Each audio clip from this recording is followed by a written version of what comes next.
কেমন আছেন সবাই? আশা করি সবাই ভালো আছেন। তো বাংলাদেশের দ্বিতীয় স্বাধীনতার আজকে 1 মাস পূর্ণ হলো। ওই উপলক্ষে একটা ভিডিওর উপরে রিয়াকশন দেবো আজকে। ভিডিওটির টাইটেলটা হচ্ছে বাংলাদেশের নতুন স্বাধীনতার 1 মাস, 1 মাসের পরে কি পরিবর্তন আসলো, আর এখনো কি সমস্যা আছে। টাইটেলটা একটু লম্বা, তো উচ্চারণ করতে একটু ডিফিকাল্ট লাগতেছে আমার কাছে। What ever.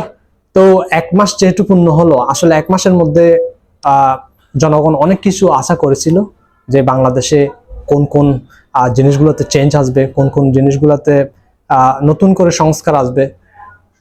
এই ভিডিওটি আমার মনে হয় এই সমস্ত বিষয়গুলো তুলে ধরেছে। তো ভিডিওটিতে যাওয়ার আগে একটা রিকোয়েস্ট থাকবে, সেটা হচ্ছে এই চ্যানেল যদি আপনারা নতুন ব্যবসায়ী থাকেন তাহলে অবশ্যই চ্যানেলটি সাবস্ক্রাইব করবেন আর পাশে থাকা বেল আইকনে ক্লিক করে নোটিফিকেশন অন করে রাখবেন। ভিডিওটির মেইন লিঙ্কটা আমি ডিসক্রিপশন বক্সে দিয়ে দিচ্ছি, আপনারা চাইলে ওখান থেকে দেখে আসতে পারেন। আর এই চ্যানেল থেকে আমি ফর দ্য ফার্স্ট টাইম ভিডিওর উপর রিয়াকশন দিচ্ছি। চ্যানেলটির নাম হচ্ছে স্টার গল্প। তো চলুন আমরা ভিডিওটি চলে যাই, দেখি 1 মাসে বাংলাদেশ কি পরিমাণ উন্নতি করেছে, মানুষের মনে কি আশা ছিল, আর 1 মাস পরে তার আশার কি প্রতিফলন ঘটছে। চলুন ভিডিওটি আমরা দেখে আসি। Let's go. নতুন করে স্বাধীনতা পাবার তাহলে 1 মাস পূর্ণ হলো, এবং এই 1 মাসে কি কি পরিবর্তন আমরা দেখেছি, প্লাস এখনো কি কি সমস্যা দেখা যাচ্ছে একটু আলোচনা করা যাক। সমস্যা তো থাকবে। সোশ্যাল মিডিয়াতে যে জিনিসটার পরিবর্তন নিয়ে তর্ক বিতর্ক খুব চলছে এখন, সেটা হচ্ছে আমাদের দেশের জাতীয় সঙ্গীত পরিবর্তনের বিষয়। কেউ বলছে জাতীয় সঙ্গীতে বাংলাদেশ শব্দটিই নাই, তাই পরিবর্তন করতে হবে। কেউ বলছে আবার এখানে সংখ্যাগরিষ্ঠ মানুষের বিশ্বাসের সঙ্গে সঙ্গতিপূর্ণ কোনো বিষয় নাই, তাই পরিবর্তন করতে হবে। আবার কেউ প্রশ্ন তুলছেন এখানে যে মায়ের কথা বলা হয়েছে সেটা আবার কোন মা। এখন এই জাতীয় সঙ্গীত আদৌ পরিবর্তন হবে কি হবে না সেটা তো পরের বিষয়, তবে পরিবর্তন হলেও বিতর্ক হয়তো থেকেই যাবে। বাট এই যে শেখ হাসিনার সরকার পতনের পর আমরা যে পজিটিভ কিছু পরিবর্তন নোটিস করেছি, সেটা নিয়ে আসলে কথা বলাটা বেশি জরুরি। এবং এই পরিবর্তনগুলোর মধ্যে যেটা সবচাইতে বেশি অনেককেই অবাক করেছে সেটা হলো আমাদের একতা। হোক সেটা ডাকাত পাহারা, কিংবা সংখ্যালঘুদের মন্দির পাহারা, কিংবা প্রশাসনের দিকে না তাকিয়ে জেনজিদের রাস্তাঘাটে ট্রাফিক নিয়ন্ত্রণ করা। আবার এই যে বন্যা দুর্যোগে একজন দিনমজুর থেকে শুরু করে একটা শিশু, তারপর বড় বড় বিজনেসম্যান, কর্পোরেট সবাই যে যার জায়গা থেকে এগিয়ে এসছে, এটা আসলে একটা অন্যরকম দৃশ্য ছিল সবার জন্য। এবং এরকম একতার শক্তি বাংলাদেশ আগে কখনোই ফিল করেনি। এবং অভ্যুত্থানের এই যে স্পিরিট, এই যে শক্তি, এই শক্তির জোয়ারে আরও কিছু চেঞ্জেস আমরা অন্তর্বর্তীকালীন সরকারের পক্ষ থেকেও দেখেছি, সেটাও বলা উচিত। তবে অভ্যুত্থানের এই শক্তির অন্যতম উৎস ছিল কারা? তরুণ জেনজিরা।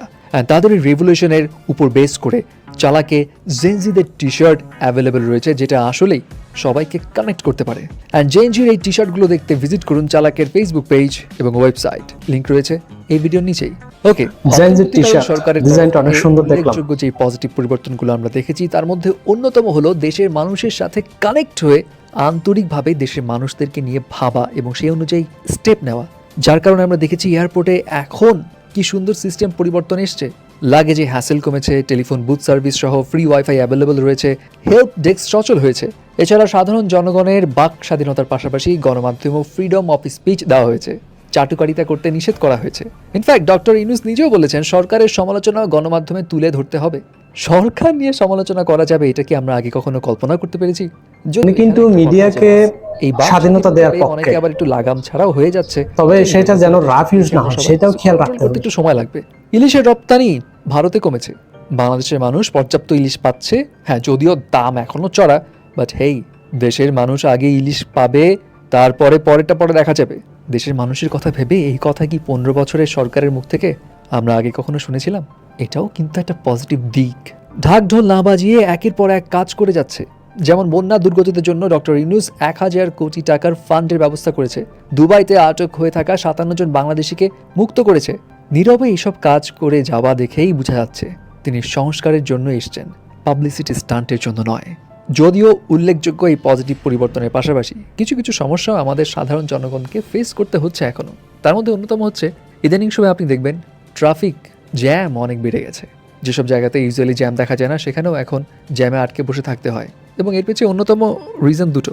নাম্বার 1, যেখানে আগে রিক্সা চলাচল হতো না সেখানে তো রিক্সা চলাচল করছে। ইনফ্যাক্ট মোটর চালিত রিক্সা চলাচল বেশি হচ্ছে অলিতে গলিতে এবং বড় বড় রাস্তাতেও, যার কারণে এই রিক্সাগুলোর চাপে মাঝে মধ্যে অযাচিতভাবেই ট্রাফিক জ্যাম ক্রিয়েট হচ্ছে। এবং আরেকটা বিষয় হচ্ছে ট্রাফিক পুলিশদের একটু হেলাফেলা। হ্যাঁ, যদিও প্রশাসন ফিরেছে, পুলিশ আবার ব্যাক করেছে, বাট তাদের মাঝে কিন্তু এখনও ওই তৎপরতভাবে কাজের কোনো স্পৃহা দেখা যাচ্ছে না। বিভিন্ন জায়গাতে অনেকে ঢিলঢালা ভাব দেখে কমপ্লেইন করছে এবং ট্রাফিক পুলিশদের মধ্যেও এখনও কিন্তু পুরো দমে ওই কাজে ফেরার বিষয়টা আসলে আসেনি। এইদিকে জাম বাজে গেছে, ওইদিকে ওনারা কথা বলে ব্যস্ত। সরকারের যেসব জায়গাতে তো এই বিষয়গুলো কিন্তু আসলেই সেখানে 5 মিনিট কারেকশন করতে হবে। এমন এক্সপিরিয়েন্সও অনেকে ফেস করেছে। যাই হোক, দেশ তো কেবল 1 মাস হলো নতুন করে স্বাধীন হয়েছে, পরিবর্তন আসবে, বাট সমস্যাও থাকবে, যেগুলো হয়তো একদিন না একদিন ধীরে ধীরে ঠিকই দূর হবে, এবং এমনটাই সবাই প্রত্যাশা করছে। এনিওয়ে, এখন আপনি আর কি পরিবর্তন চান এবং আপনার কাছে কোন পরিবর্তনটা খুব সুন্দর লেগেছে সেটাও কিন্তু জানাবেন। এখনো কিন্তু কিছু কিছু নিয়ম এখনো অপরিবর্তন রয়ে গেছে, যেমন রাস্তাঘাটের আশেপাশে যে ময়লা আবর্জনা, এগুলা কোনোদিন পরিষ্কার আমি দেখলাম না আজ পর্যন্ত। মানে রাস্তাঘাটে যখন হাঁটা চলাফেরা করে তখন কিন্তু দুই পাশে ময়লার স্তূপ পড়ে থাকে। মানে এই যে একটা চেঞ্জ আসার কথা, ওইটা এখনো আসে নাই, সেটা আমার চোখে পড়ছে। আমি জানি অনেকের চোখে পড়ছে বিষয়টা।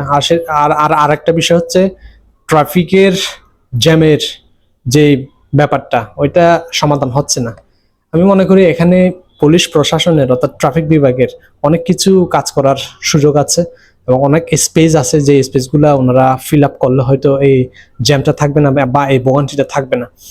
সবেমাত্র 1 মাস হলো নতুনভাবে স্বাধীন হয়েছে বাংলাদেশ। তো এই 1 মাসের মধ্যে আহামরি যে একবারে চেঞ্জ হবে এই ধরনের আশা করা তা আসলে ভুল। কারণটা হচ্ছে 1 মাসের মধ্যে অনেক মেজর কিছু ফ্যাক্ট ছিল, যে ফ্যাক্টগুলো নতুনভাবে ঠিক করার চেষ্টা করা হয়েছে। যেমন বিমানবন্দরের যে পরিষেবা, ওইটা কিন্তু খুব কড়াভাবে সার্ভিস দেওয়ার জন্য প্রধান উপদেষ্টার পক্ষ থেকে বলা হয়েছে। তো এই বিষয়গুলো আসলে খুবই পজিটিভ ছিল।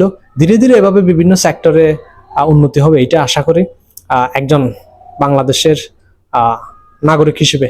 তো বন্ধুরা, এখানে আপনাদের কি মতামত অবশ্যই শেয়ার করবেন, আপনাদের মতামত জানাবেন। 1 মাসের মধ্যে আপনাদের চোখে কি চেঞ্জ পড়েছে এবং কি আশা করতেছেন ভবিষ্যতে, প্লিজ কমেন্ট সেকশনে জানাবেন এই বিষয়গুলোর ব্যাপারে। তো ভিডিওটি আমি এখানে শেষ করছি। সবাইকে অসংখ্য ধন্যবাদ সাথে থাকার জন্য। সবাই ভালো থাকবেন, টেক কেয়ার।